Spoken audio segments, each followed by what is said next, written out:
नमस्कार। रीट की तैयारी कर रहे सभी विद्यार्थियों के लिए यह टॉपिक बहुत ही महत्वपूर्ण रहने वाला है, मापन।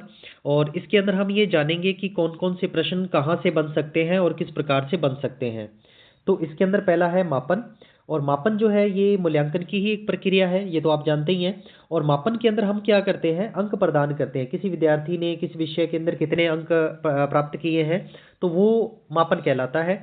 ये कैसी प्रक्रिया है, औपचारिक प्रक्रिया है। तो यहाँ से प्रश्न बन जाएगा कि ये कैसी प्रक्रिया है, अनौपचारिक है, औपचारिक है, या दोनों है, औपचारिक और अनौपचारिक दोनों है।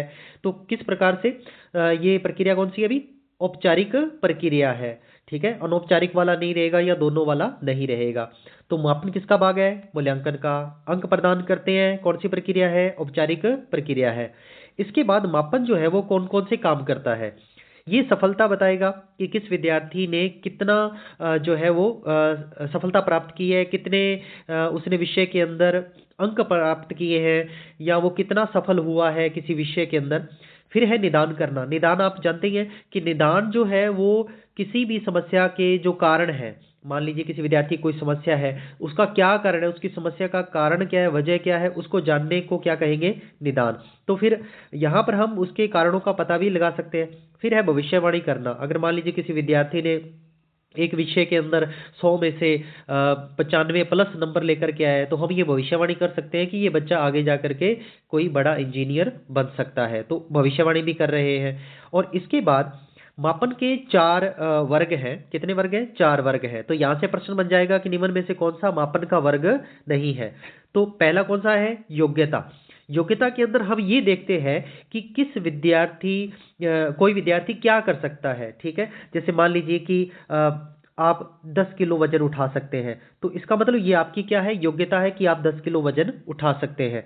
प्रवणता, एप्टीट्यूड का मतलब होता है कि वो क्या कर सकता है। 10 किलो तो इसकी योग्यता है, ये उठा सकता है, लेकिन वो 50 किलो तक उठा सकता है। ये 10 किलो तो उठा ही रहा है, लेकिन 50 किलो तक उठा सकता है वो, तो वो उसकी क्या है, प्रवणता है।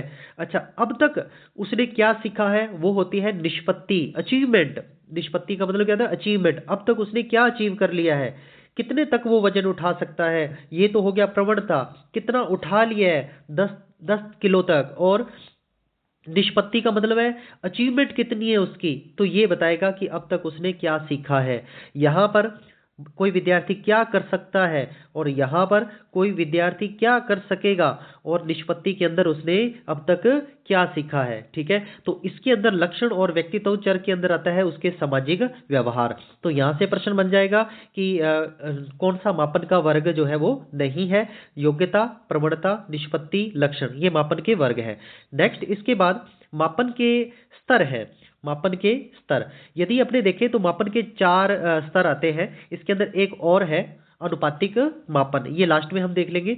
तो ये किसके अनुसार है, स्टीवेंस के अनुसार है। तो स्टीवेंस ने मापन के कितने स्तर बताए हैं, चार स्तर बताए हैं। और ये चार स्तर भी क्या कहता है, नामित मापन। नामित, नॉमिनल। इसका मतलब ये है कि किसी भी विद्यार्थी को गुण के आधार पर, किसके आधार पर, केवल गुण के आधार पर हम ये बता रहे हैं कि वो विद्यार्थी अच्छा है या कैसा है। ठीक है, इसके अंदर हम उसको कोई भी अंक जो है वो नहीं दे रहे। ये नामित मापन की विशेषता है, ध्यान रखना। यहां से प्रश्न जो है ऐसे बन सकता है कि किस प्रकार के मापन में अंक प्रदान नहीं किए जाते, उसके अंदर केवल उसका गुण बताया जाता है।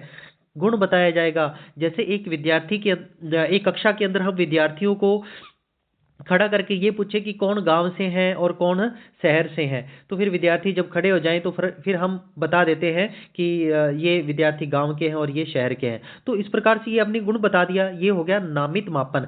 एक होता है क्रमिक मापन। क्रमिक का मतलब क्रम के अनुसार हम उसका एक निश्चित क्रम मान लेते हैं, जैसे ये छोटे हैं और ये बड़े हैं, इस प्रकार से। या हम उसको एक क्रम के अनुसार दर्शा देते हैं कि ये पहले नंबर पे है, ये दूसरे नंबर पे है, ये तीसरे, सबसे ज्यादा नंबर वाला पहले, उससे कम वाला दूसरे नंबर पे, उससे कम वाला तीसरे नंबर पे।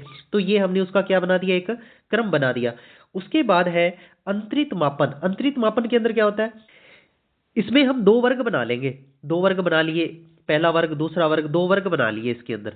और इन दोनों वर्गों में क्या होगा कि हम इन दोनों वर्गों को अंकों में प्रदर्शित कर देंगे।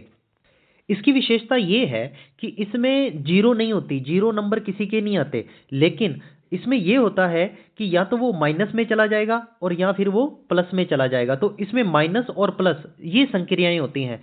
तो नामित मापन के अंदर हम नंबर ना दे करके उसके गुण बता रहे थे। क्रमिक मापन के अंदर बड़े छोटे के रूप में बता रहे थे कि ये बड़ा है ये छोटा है। अंतरित मापन के अंदर हम ये बता रहे हैं कि किस विद्यार्थी के जो है अंतर के आधार पर हम बता रहे थे कि जो है उनके कितने अंक हैं। और इसमें शून्य बिंदु नहीं होता, इसमें माइनस चला जाएगा या फिर प्लस में चला जाएगा। और इसके बाद जो लास्ट वाला है वो है अनुपातिक मापन। ऊपर के जो तीनों हम पढ़े थे, तीनों विशेषताएं अनुपातिक मापन के अंदर रहेंगी। तो ये इस प्रकार से आपके चार तरह के मापन के स्तर हो गए, नामित, क्रमिक, अंतरित और अनुपातिक। तो इस प्रकार से चार यहां से प्रश्न बन जाएगा कि कौन सा एक मापन का स्तर नहीं है। ठीक है, तो इस प्रकार से यहां से प्रश्न बनेंगे मापन से। तो 2 या 3 प्रश्न बन रहे हैं। मापन मूल्यांकन का स्तर है, औपचारिक प्रक्रिया है। मापन जो है उसको 4 वर्गों में विभाजित किया गया है, योग्यता, प्रमाणता, निष्पत्ति, लक्षण या व्यक्तित्व चर। और उसके बाद मापन के 4 स्तर हैं, नामित, क्रमिक, अंतरित और अनुपातिक मापन। धन्यवाद।